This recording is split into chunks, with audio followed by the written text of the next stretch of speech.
देवर्षि, यमपुरी में आपका स्वागत है। आपके दर्शन से आज मैं धन्य हुआ और आपके चरण पड़ने से यमपुरी की शोभा बढ़ गई है। इस प्रकार से यमराज के द्वारा स्वागत किए जाने पर देवर्षि नारद प्रसन्न होते हैं और यमराज को भी प्रणाम करते हैं और कहते हैं, हे मृत्यु के देवता यमराज, आपको भी मेरा प्रणाम है। आपके आदर सत्कार से हम अत्यंत प्रसन्न हुए। फिर यमराज नारद जी से कहते हैं, हे देवर्षि, आज आपका यमलोक में आने का क्या प्रयोजन है? अवश्य ही कोई महत्वपूर्ण कार्य अथवा कोई महत्वपूर्ण समाचार लेकर आप आए होंगे, या फिर हमसे कोई भूल तो नहीं हुई है? कृपया बताइए, मैं आपकी क्या सेवा कर सकता हूँ? तब देवर्षि नारद कहते हैं, हे धर्मराज, आप तो मृत्यु के तथा न्याय के देवता हैं। आप तीनों लोकों के सभी जीवित और मृत प्राणियों का लेखा जोखा रखते हैं। आपको समस्त चराचरों के भूत और भविष्य का भी ज्ञान है। इसीलिए मैं आपके पास कुछ शंका लेकर आया हूँ, जिसे दूर करने की कृपा करे। फिर यमराज कहते हैं, हे देवर्षि, आप सत्य कहते हो। हम तीनों लोकों में निवास करने वाले सभी जीवित और मृत प्राणियों का लेखा जोखा अवश्य रखते हैं, किंतु आपके मन की बात जानना हमारे बस का नहीं है।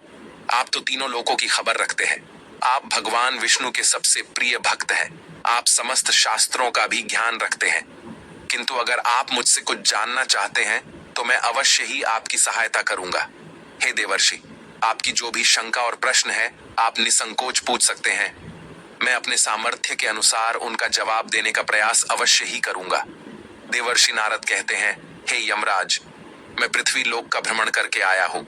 मैंने पिशाच, प्रेत, कूष्मांड, वेताल, चुड़ैल, पिशाचिनी आदि प्रकार की कई विचित्र चीजें देखी हैं, जो जंगल में निवास करती है। इसके साथ ही मैंने देखा है, ये सभी दुष्ट शक्तियां मनुष्यों को परेशान करती है, उन्हें दुख देती है।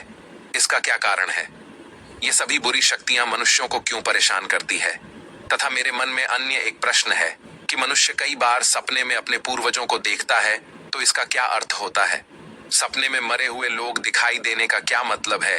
इससे मनुष्य को कौन से संकेत मिलते हैं? मैं समस्त मनुष्य जाति के कल्याण के लिए इन प्रश्नों के उत्तर जानने के लिए ही आपके पास आया हूँ।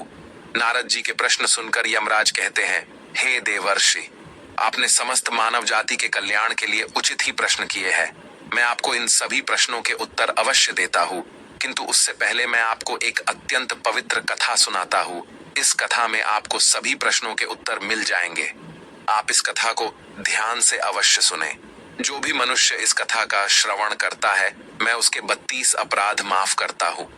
तब नारद जी कहते हैं, हे धर्मराज, आप मुझे वह महान कथा सुनाइए, मैं इसे ध्यान से सुनूंगा। तो दोस्तों, फिर यमराज देवर्षि नारद को यह महान कथा सुनाते हैं। एक समय की बात है, मध्य देश में एक अत्यंत शोभायमान नगरी थी, जहां पर एक सेठ अपने 5 भाइयों के साथ निवास करता था। सेठ और उसके सभी भाइयों का विवाह हो चुका था और सभी बड़े प्रेम के साथ एक दूसरे के साथ रहते थे। सेठ के पास किसी चीज की कोई कमी नहीं थी। वह और उसके भाई बहुत मेहनती थे और मिलजुल कर व्यापार और खेती करते थे। पूरे नगर में सेठ के जितना कोई धनवान नहीं था। ये सारी संपत्ति सेठ को उसके पूर्वजों से ही प्राप्त हुई थी। सेठ के पूर्वज महादानी और दयावान थे। वे सभी दान धर्म तथा अनेक प्रकार के यज्ञ, हवन आदि धार्मिक कार्य किया करते थे, किंतु सेठ कंजूस स्वभाव का था और उसके अंदर पूर्वजों के लक्षण नहीं थे। सेठ ना दान धर्म करता और ना ही यज्ञ तथा हवन आदि कार्य करता था। सेठ ने धन तो बहुत इकट्ठा किया था, किंतु उसने कभी अपने धन का सदुपयोग नहीं किया। उसने कभी किसी को फूटी कौड़ी भी दान में नहीं दी और ना ही उसने कभी दूसरों को भोजन कराया। सेठ के पूर्वज तो मंदिरों में भंडारा दिया करते थे, गरीबों को वस्त्र तथा अन्न का दान किया करते थे, लेकिन सेठ ने अपने पूर्वजों का कभी अनुसरण नहीं किया। वह हमेशा ही धन कमाने में और धन का संचय करने में लगा रहता था, जिससे उसके पास बहुत सारी धन संपत्ति तो हो गई, लेकिन उसके पूर्वज उससे बहुत दुखी और नाराज हो गए। सेठ के पूर्वजों को अपने पुत्र का व्यवहार ठीक नहीं लगता था। इसी कारण से वे पितृलोक में भी दुखी ही रहा करते थे। धन कमाने के लालच में सेठ इतना उन्मत्त हो गया कि वह अपने पूर्वजों को भी भूल गया और उसने अपने पूर्वजों का श्राद्ध तथा तर्पण आदि कार्य करना भी बंद कर दिया, जिससे उसके पूर्वजों की आत्मा की तृप्ति नहीं होती थी। वे अपने पुत्र के ऐसे व्यवहार से दुखी रहने लगे। फिर एक दिन उस सेठ के पूर्वज चर्चा करते हैं और उससे मिलने के लिए जाने के विषय में सोचते हैं। फिर सभी पितृगण यमराज के पास जाते हैं और उनसे प्रार्थना करने लगते हैं। वे सभी पितृ यमराज से कहते हैं, हे धर्मराज, हमारे पुत्रों की मति भ्रष्ट हो गई है, जिस कारण से हमारी संतुष्टि नहीं हो रही है। कृपया आप हमें हमारे पुत्रों से मिलने के लिए एक बार जाने दें। हम हमारे पुत्रों को समझा कर लौट आएंगे। उन्हें शास्त्रों का ज्ञान देकर फिर से यमलोक लौट आएंगे। तब यमराज ने उन्हें आज्ञा देते हुए कहा, हे महात्माओं, तुम अपने पुत्र को मिलने के लिए तो नहीं जा सकते, किंतु तुम अपने पुत्र को स्वप्न के माध्यम से संकेत अवश्य दे सकते हो। फिर वे सभी पितृ इस बात पर सहमत हो जाते हैं और एक एक करके अपने सभी पुत्रों के सपनों में जाकर उन्हें दर्शन देते हैं। सबसे पहले वे अपने बड़े पुत्र के अर्थात उस सेठ के सपने में उसे दर्शन देते हैं और उसे संकेत देते हैं, किंतु उनका बड़ा पुत्र उनके संकेतों को समझ नहीं पाता है। दूसरे दिन जागने पर वह उस सपने को भूल जाता है और अपने पितरों के द्वारा दिए गए संकेतों को भी नजरअंदाज कर देता है। फिर सभी पितृगण अन्य पुत्रों के सपनों में जाकर भी उन्हें दर्शन देने लगते हैं तथा उन्हें अनेक प्रकार के संकेत भी देते हैं, लेकिन उनके बाकी पुत्र भी उन संकेतों को दुर्लक्ष्य कर देते हैं। कोई भी अपने पूर्वजों के द्वारा बताए हुए संकेतों को समझ नहीं पाता है, जिससे सभी पितृगण अत्यंत दुखी और नाराज हो जाते हैं। सेठ और उसके भाई धन कमाने के लालच में पूरी तरह अंधे हो चुके थे।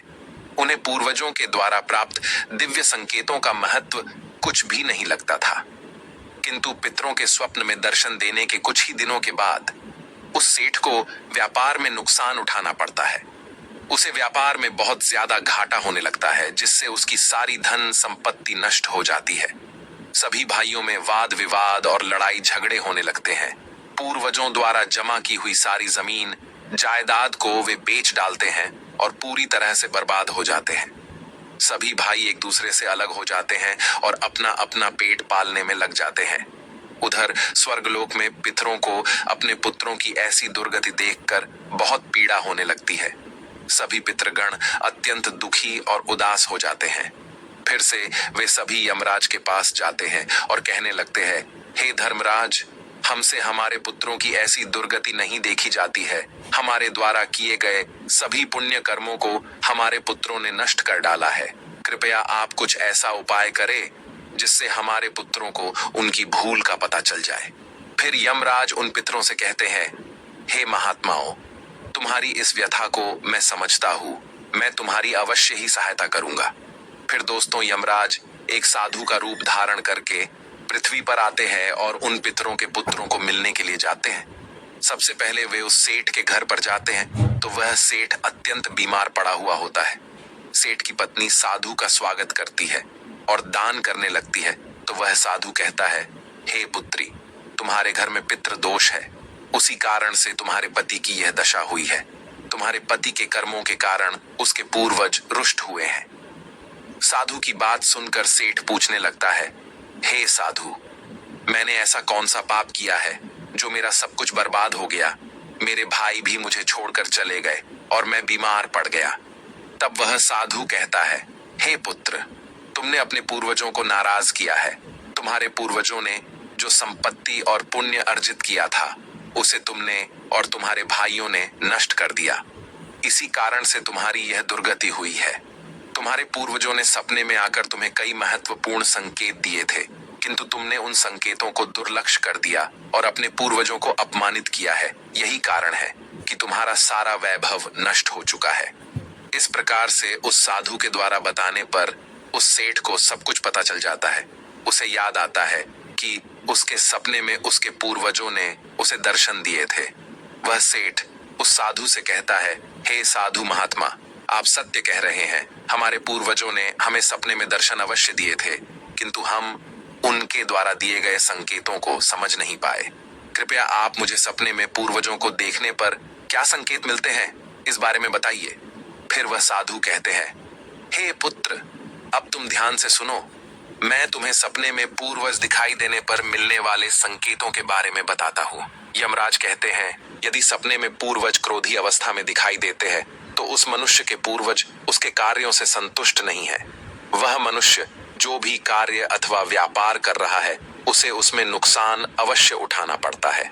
उसके द्वारा किए गए सभी कार्य व्यर्थ हो जाते हैं और उनका कोई फल उसे प्राप्त नहीं होता है।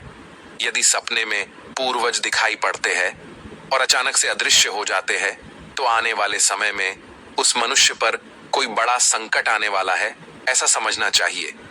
यदि सपने में कोई मनुष्य अपने मृत परिजनों को रोता हुआ देखता है, तो उसके पूर्वज उसे यह संकेत दे रहे हैं कि उसे भविष्य में नुकसान उठाना पड़ेगा। उसका सारा धन वैभव नष्ट हो जाएगा और उसे भयंकर दरिद्रता का सामना करना पड़ेगा। आने वाले संकट की घड़ी को देखकर पूर्वज सपने में रोते हुए दिखाई पड़ते हैं। यदि सपने में पूर्वज गंदे और मैले वस्त्र पहने हुए दिखाई देते हैं, तो निश्चित ही उस मनुष्य का सारा धन नष्ट हो जाएगा, वह धनहीन हो जाएगा। तब वह साधु कहता है, हे पुत्र, यदि तुम्हें भी इस प्रकार के सपने दिखाई पड़े हैं, तो तुम्हें अपने पूर्वजों को प्रसन्न करने के लिए दान, धर्म, तर्पण, श्राद्ध आदि कर्म करने चाहिए, जिससे तुम्हारे सभी कष्ट दूर होंगे। उस साधु की बात सुनकर उस सेठ को अपनी गलती का एहसास हो जाता है और वह तुरंत ही अपने भाइयों के पास जाता है और उन्हें साधु के द्वारा बताई हुई बात बता देता है। फिर सभी भाइयों को समझ में आ जाता है कि उनके पूर्वज उन्हें सपने में आकर संकेत दे रहे थे।